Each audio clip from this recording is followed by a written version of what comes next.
The celestial eye in ancient Egypt just hiding in plain sight? People and historical figures seeing with their third eye to avoid catastrophes? Examples of psychic abilities through your celestial eye? Why no one talks about the celestial eye anymore? The history of the celestial eye you just don't want to miss. All this and more on today's episode of The Edge of Wonder. Welcome to today's episode of The Edge of Wonder. I'm Ben. And I'm Rob. In our previous video, we talked about what the third eye is and how it's used. So in this episode, we're going to show you guys historical examples that not only prove the celestial eye exists, but you'll be wondering why in the world scientists think this is a vestigial eye. We're going to get into the third eye being used for psychic abilities next, so stay tuned and remember to click that subscribe button if you haven't already. Do you guys want to know what cultures of ancient past was the celestial eye prevalent in? There are carvings of Sumerian gods, which some say are the Anunnaki, an ancient race that are extraterrestrial in origin, which depict a pine cone being given to humans.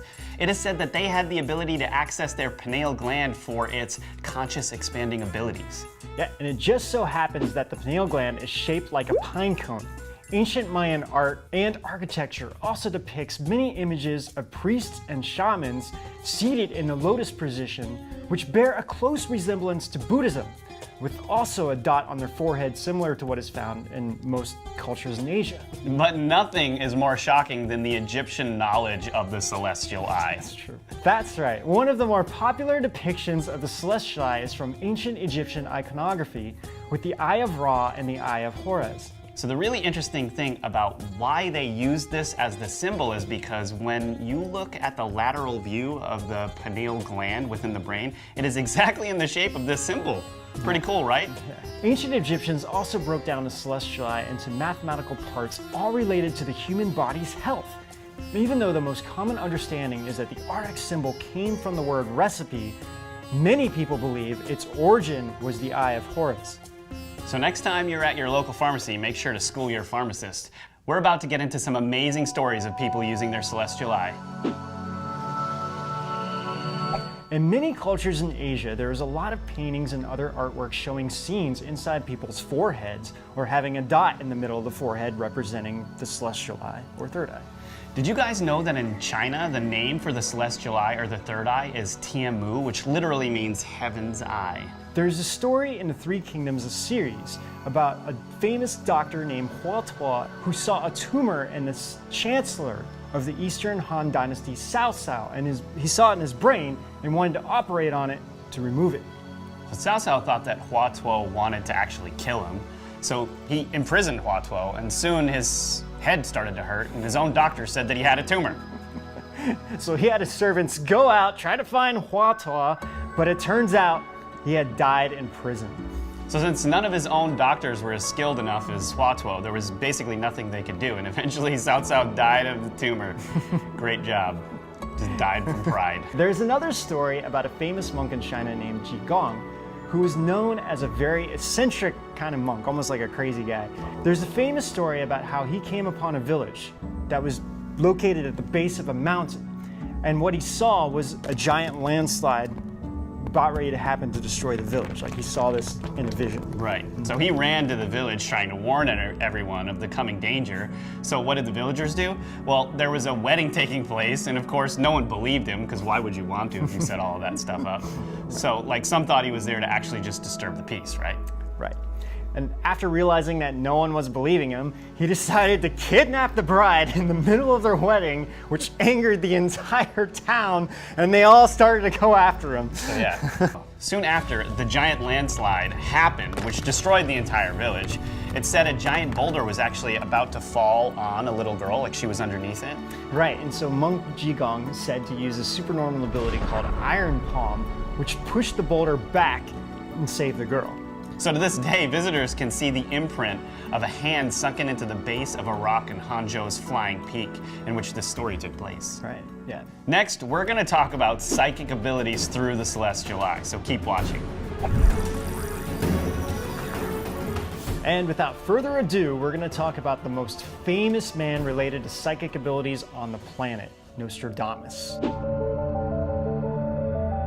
Now, depending on what you're reading and how you translate what Nostradamus said, most of you are thinking of two things he used to have his visions.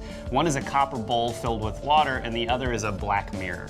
These black mirrors are often referred to as scrying mirrors, and people usually emphasize these things having a load of mystical powers, etc.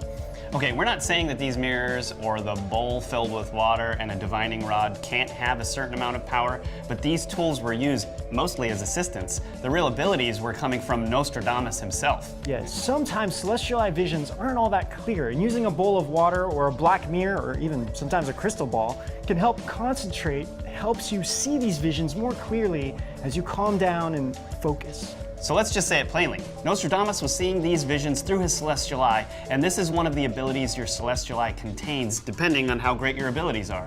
But we really can't emphasize this enough. It's really not up to you how great your abilities are, and you shouldn't worry about whether you can or can't see anything.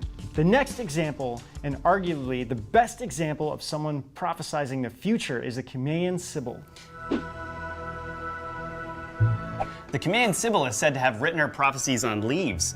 People would come to her cave to collect them, and they were sometimes bound into books. They're even called the Sibylline leaves. So there's a story of the Sibyl bringing 9 volumes of these prophecies to Tarquin II of Rome. She offered them at a ridiculous price, so when the king refused to pay, she burned 3 volumes and offered the remaining at the original price. When there were only 3 books left, the king just couldn't stand it any longer and finally just bought the remaining books at the full price. I mean, remind me to use this tactic next time I'm selling something. The crazy thing is that these books were actually used for hundreds of years and only during the gravest of times to avoid, oncoming catastrophes. But sadly, the final volumes all perished in a fire in about 405 AD. So how did the Chameleon Sibyl see these prophecies? Well, the celestial eye showed her visions of the future and she just wrote them down. Now, on a side note, there's a lot of people out there that are all saying like, oh, I'm psychic and I can see all these visions and whatever, but I mean, if you're paying money in general, I would just say, okay, some people have this as a job, they may be pretty good, but in the end, it's like, yeah, be careful.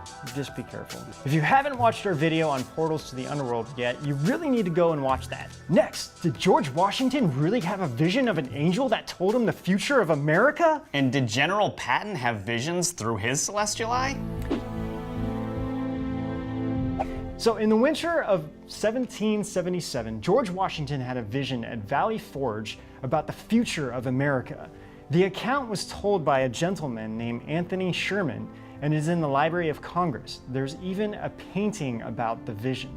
Washington was alone at Valley Forge and asked not to be disturbed when he looked up and saw a beautiful female standing across the room. He told her he asked not to be disturbed, but she didn't say anything back to him, and aside from basically just raising her eyes. Soon he felt a strange sensation as he starts to address her again, and he becomes paralyzed.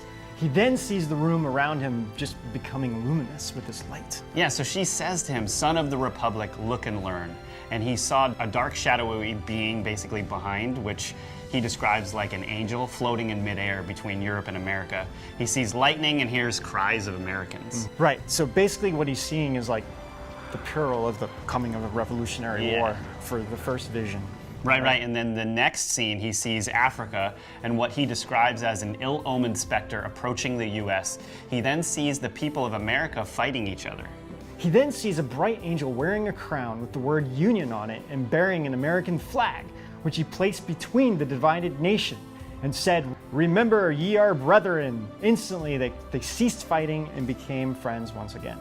So this one is about the Civil War, which was like a little less than 100 years after he had the vision. Right. So the final one is when he was shown a huge army coming to the US and they were burning cities, millions were in combat fighting each other, and then all of a sudden he saw a bright light, which he described as 1,000 suns that broke into fragments and enveloped all of America. And then after that, he sees an angel with the national flag in one hand and a sword in the other, descending from the heavens. He was told, "While the stars remain and the heavens send down dew upon the earth, so long shall the union last."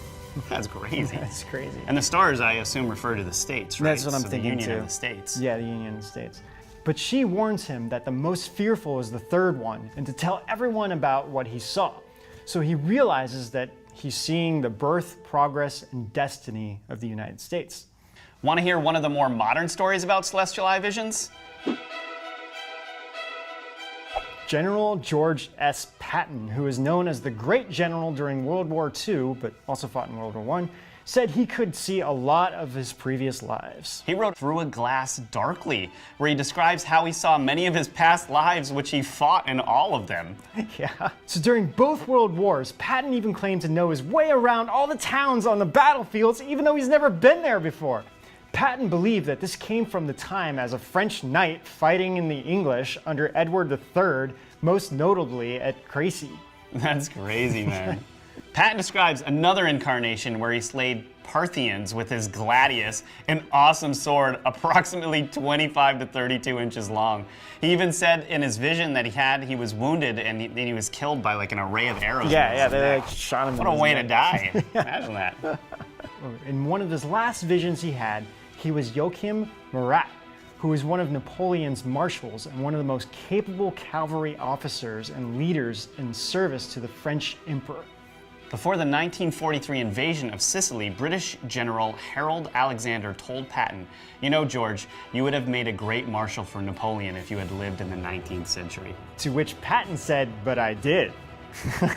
Patton also believed that after he died, he would return once again to lead the armies into battle. General Patton actually died in Germany on December 21st, 1945, after heart failure from a car crash. However, there seems to be evidence to support that he was murdered because he wanted the United States to basically take care of Russia right after the end of World War II.